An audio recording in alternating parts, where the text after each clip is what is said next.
What's up, everybody? Weston here with the Hidden Gibbon, and I am back with another installment of Magic for the Working Class, the deck tech series where I make decks for under $100 because, you know, everything, singles, sealed, everything under the sun is going up when it comes to the prices of Magic the Gathering, but you should still be able to play the game that you know and love, and without having to proxy or break the bank.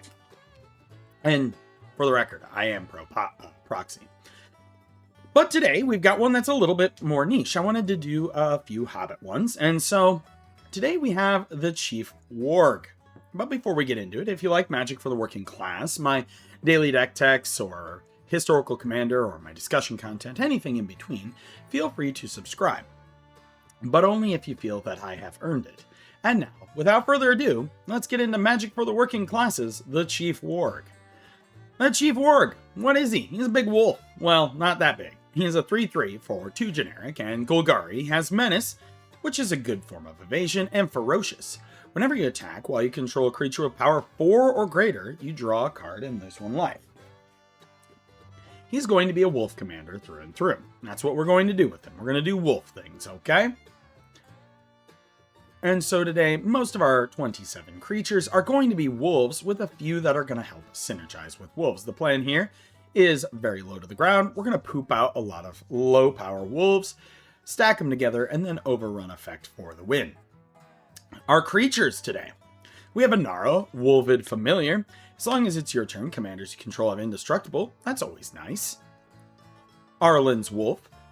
Can't be blocked by creatures with power 2 or less, so the little dudes just can't stop you. Ascendant Pack Leader. It's a 2/1 for 1, and enters the battlefield with a 1/1 counter on it if you control a permanent with mana value 4 or greater. And whenever you cast a spell with mana value 4 or greater, put a 1/1 counter on Ascendant Pack Leader. Not bad.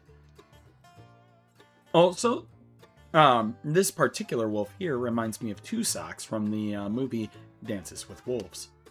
We have Beast Whispers, so whenever you cast a creature spell, you get to draw a card. So, you know, play your little dorky wolves, and you're going to get to draw more dorky wolves. We have Bejeweled Warg, an absolute powerhouse in the pre-release deck that I got to play it in. Has Trample, 3/2 for 2. Whenever it deals combat damage to a player, choose one. Put a 1/1 counter on target wolf you control, or create a treasure token. He can absolutely get in for some swings early on, because a lot of people at lower brackets don't have dudes out on the battlefield fast enough, and so you can stack him up to like a 4 or a 5, and then start getting yourself some treasures. We have Cemetery Prowler, Vigilance 3/4 for 3, and when he enters the battlefield or attacks, exile a card from a graveyard, so some graveyard hate.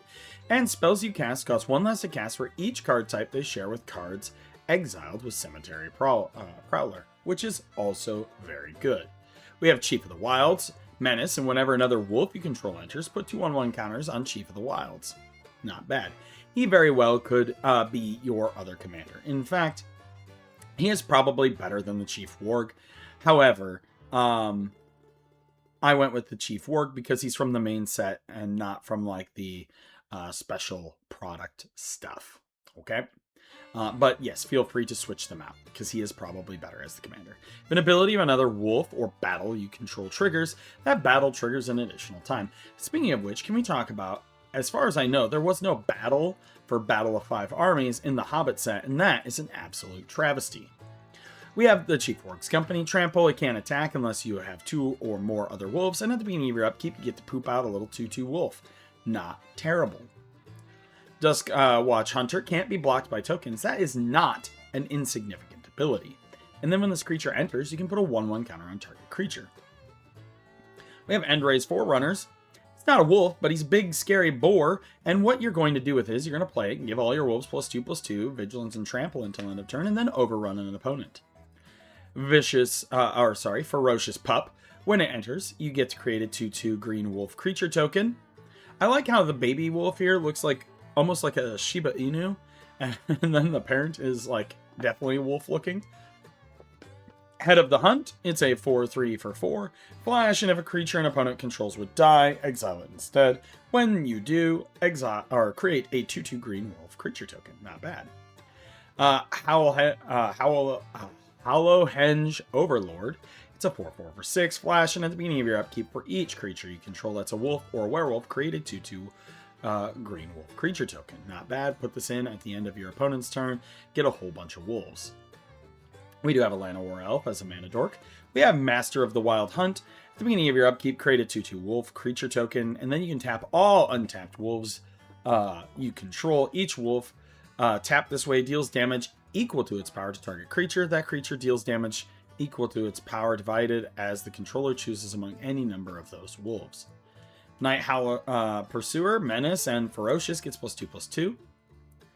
Night Pack Ambusher, Flash, other wolves and werewolves get +1/+1. At the beginning of your end step, if you didn't cast a spell this turn, create a 2/2 green wolf. Pack Song Pup, at the beginning of combat on your turn, if you control another wolf or werewolf, put a 1/1 counter on Pack Song Pup, and when Pack Song Pup dies, you gain life equal to its power. Not bad. We have good old 1 second, friends. As I was saying, Radagast of Roscabel. First creature spell you cast each turn, costs 2 less to cast and can be cast as though it had flash. Also, I love this art.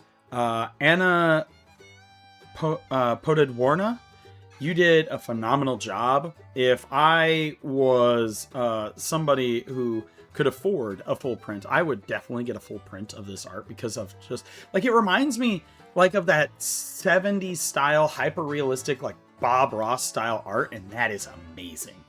10 out of 10, no notes.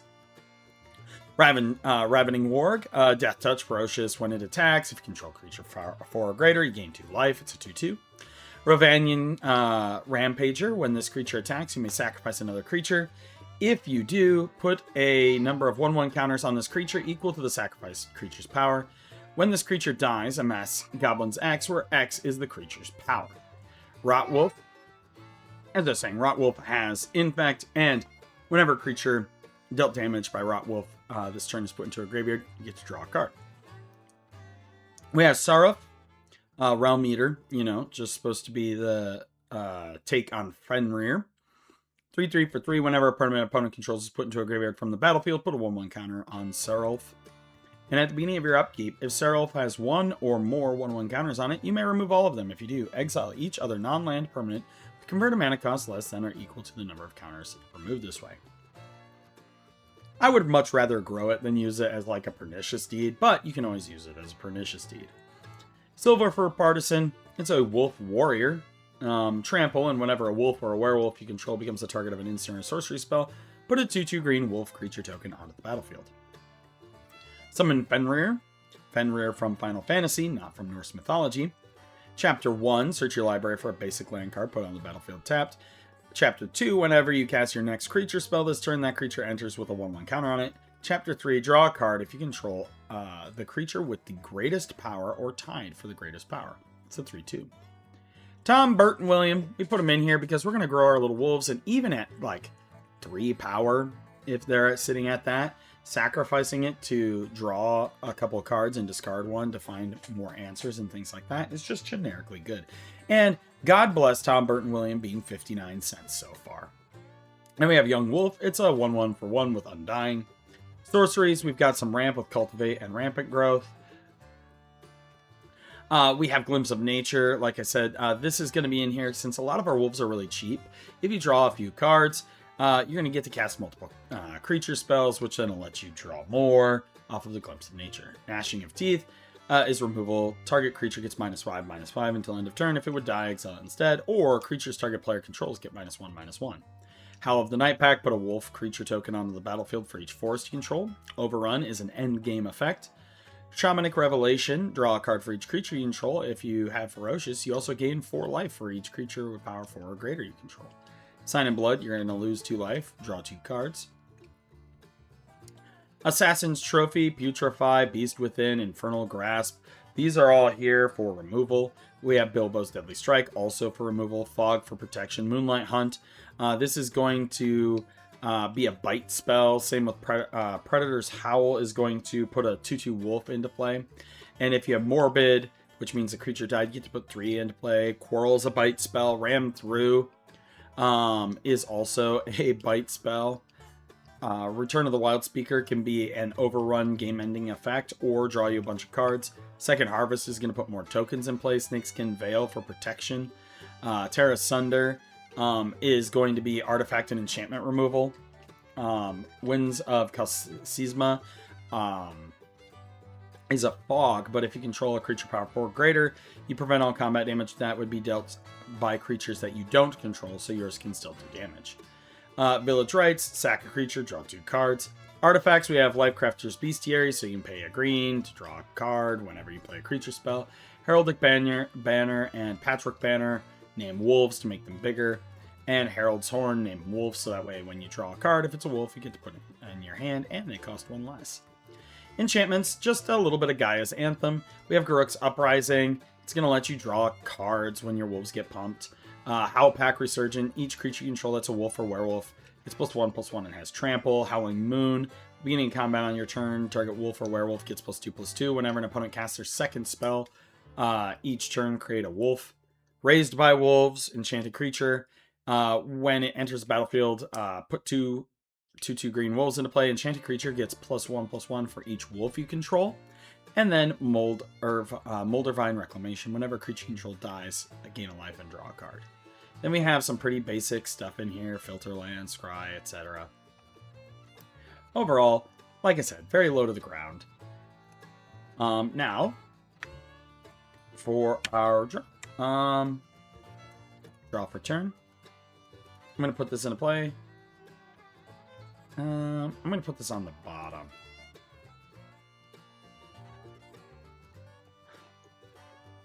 Move to the bottom of my library.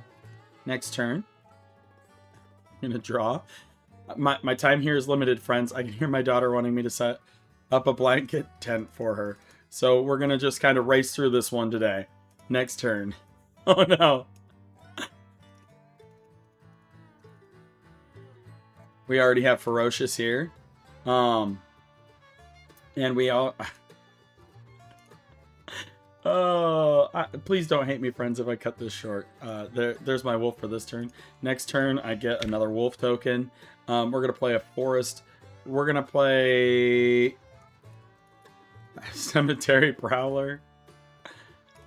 And then we can already start in the beats, right? We can get in a little bit of beating with our wolves, but that's the general basics. It's a very low to the ground effect. Sorry for cutting the playtesting short today, but my first priority in life is and always will be being a dad and a husband. So I'll be seeing you tomorrow with the next Deck Tech video.